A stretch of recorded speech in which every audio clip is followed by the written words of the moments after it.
All right, so let's flip it around. We did the worst, now it's time to do the best. So, the top 10 rides at Walt Disney World. So, let's get it started.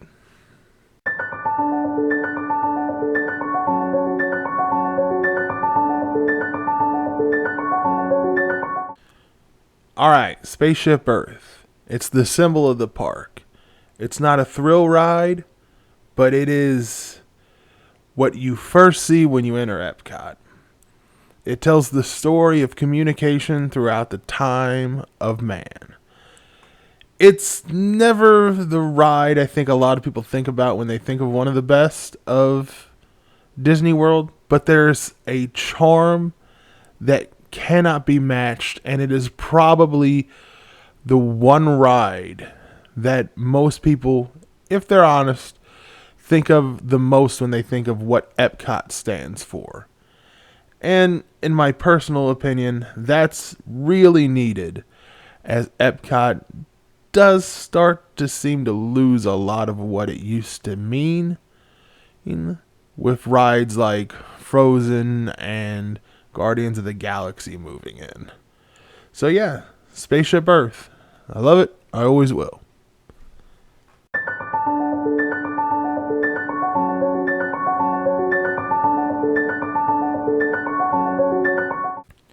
Now we're moving over to Magic Kingdom for Pirates of the Caribbean. An ultimate classic. I mean, I know some people have issues with some of the changes. They don't bother me. But, hey, that's an opinion, kind of like the last one. There is something about this ride that is always charming. Whether it's the smells of the kind of fire from the, pirate ships, cannons and everything. It's just a classic boat ride that Disney does, but I think this is probably the best of all the boat rides, excluding maybe some log flumes. But I don't know. There's Pirates of the Caribbean. It has the music, the animatronics, the set pieces, everything you want in a great boat ride is there. I mean, it's a must ride every time you go. It's a multiple time must ride, I feel.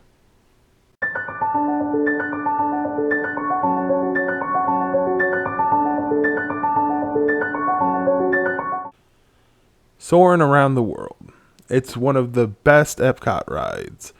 It is just a little charming little hang gliding experience that takes you to many of the most iconic locations around the world. From the Taj Mahal to the Eiffel Tower. I mean, I guess, even back to Epcot. But there's something about this ride that I think is not obviously a thrill ride, but it's very simplistic and enjoyable. Seeing all of these different locations and smelling all these different locations, it brings you just this kind of nice, calming joy that is just so peaceful, tranquil, whatever you want to say about it. It's just so nice and calming to see all these places. Soaring it's hard not to ride it and just enjoy yourself.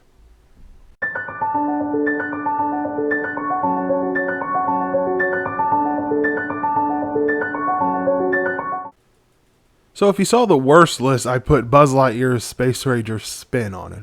And one of the main reasons for that was because of Toy Story Midway Mania. And that's on the best list. This is by far the best shooting game. It is so much fun. The fact that you can track every shot that you're taking gives you far better accuracy. The fact that you, after every little round, can at least see the person that you're sitting next to kind of either, if you're winning, brag over them, or if you're losing, you kind of got something to chase for. There is, and you also got the Toy Story music and characters cheering you on, but let's be honest. At a certain point, that's fun for if depending if you're a kid, but when you get a little older, you want to beat the person next to you. Shooting games were always some of my favorite games as a kid.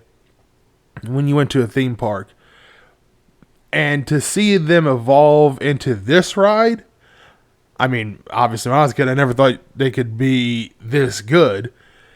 And this ride is an amazing shooting game. I would love to see more shooting game rides like this.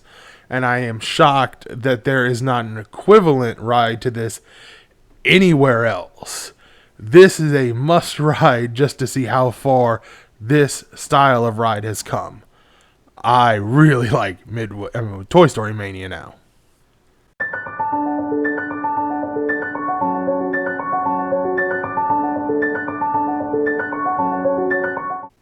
All right, let's get a throw ride in here. Expedition Everest, I feel, is the best roller coaster in Disney World. It has maybe not the loops of Rock and Roller Coaster, and it's maybe not as dark as a ride like Space Mountain, but I mean, it has all the surprises that you could want.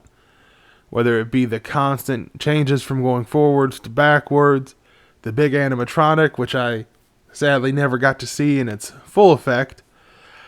I mean, between the line and the spectacle of seeing it in the distance in Animal Kingdom, everything that you can want in a roller coaster, I feel, is actually in Expedition Everest. I don't know if it's going to stay the best roller coaster once Guardians of the Galaxy opens, but as it sits right now, I don't think it's topped anywhere in Disney World.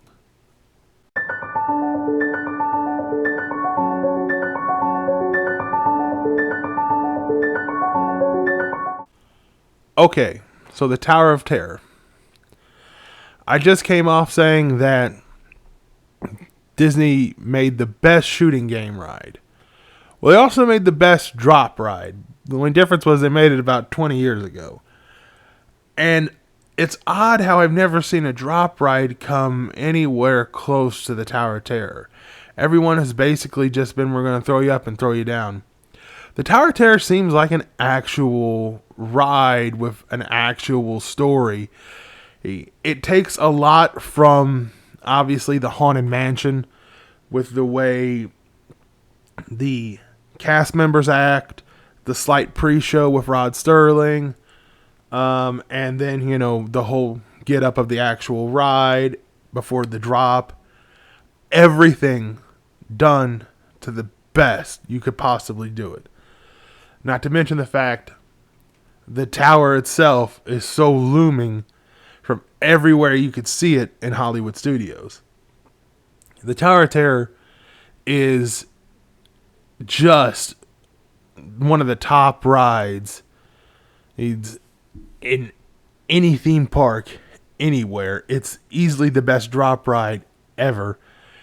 And it's astonishing that it's still, with being 2 decades old, the best drop ride anywhere.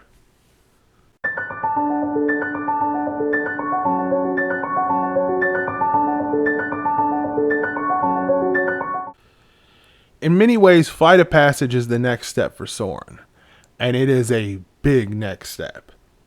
It actually took what Soaring was, which was basically just a hang gliding mission where we're going to show you a lot of places around the world, and it told you a story, which was, hey, a brand new world set in this Avatar land, and we're going to connect you to this brand new land that this brand new alien world, basically. It also has you sitting on what is supposed to be, this living, breathing banshee, which, depending on how, strong you close your legs, you can feel the thing breathing. But the ride is very immersive, very, very well done. The line is also, but it's, Disney. Disney with their cues are very good. So I guess, you can kind of say that with any one of them. But there are several that stand out, and this is one of them. But like like I said, Flight of Passage was the next step for Soaring. And I don't know where they go from here, but I think that they're always going to try to go another step further. And, I'm excited to see where it is because Flight of Passage is amazing.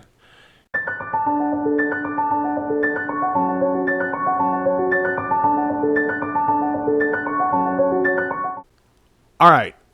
Much like the 5 worst list, I made this list years ago too.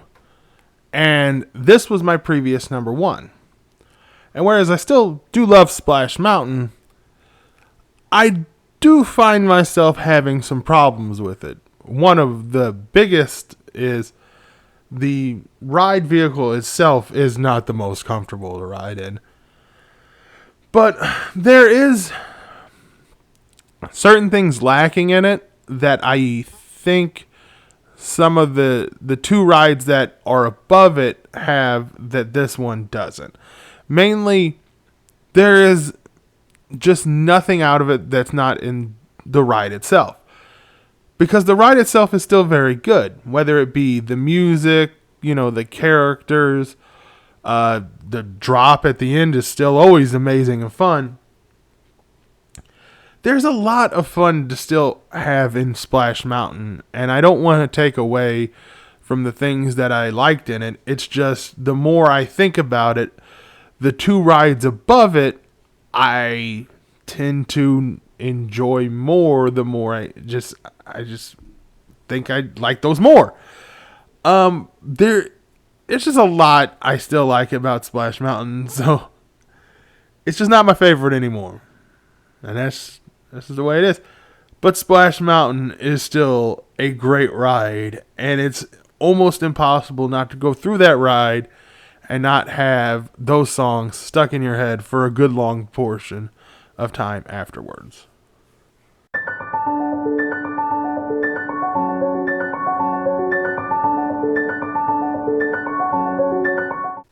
And this is what I meant when I was talking about Splash Mountain. The Haunted Mansion has virtually all of the charm and interest and great music of Splash Mountain in it.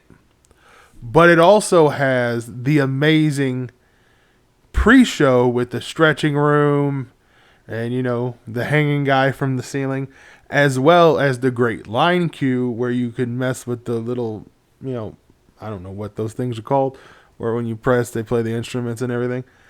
And also the cast members that will interact with you, say the creepy things and all those things. The Haunted Mansion is far and away better than Splash Mountain the more you think about it. And that's why Splash Mountain went 1 down. And the Haunted Mansion, which for whatever reason that I will never understand, didn't even make the list, is now all the way up to number 2. Listen, the Haunted Mansion is an amazing ride. And it deserves the spot it is right here at number 2. But it doesn't deserve the spot of number 1, because that belongs to something else.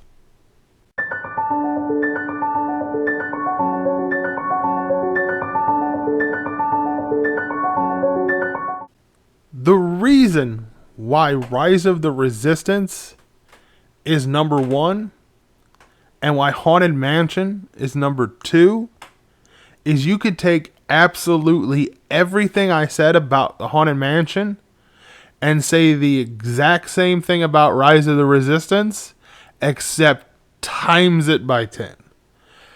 The cast member interactions are much more intense on Rise of the Resistance, to the point where the first time I wrote it, my uncle basically got yelled at by not a stormtrooper. What are those?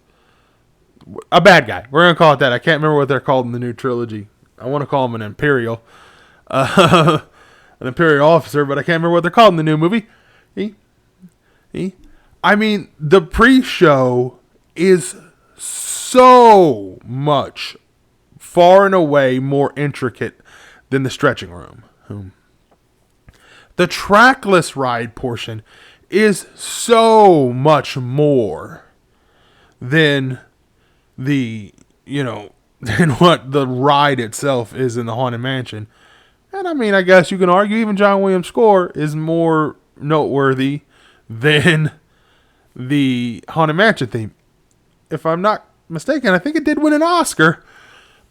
Listen, Rise of the Resistance is easily one of the greatest rides I've ever rode, if not the single greatest ride I've ever rode in my life.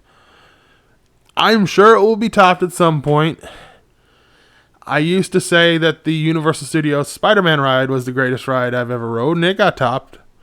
So I'm sure Rise of the Resistance will be at some point. But comparing Rise of the Resistance to the Haunted Mansion, I can clearly see where it feels like they took ideas from the Haunted Mansion, pre-show ideas and things like that, and put them into what they were doing in Rise of the Resistance, but they did it better. So I have to put Rise of the Resistance as number 1. And there's the top 10 rides. I did the 5 worst. I did the 10 best. I tried to give good reasons for both lists.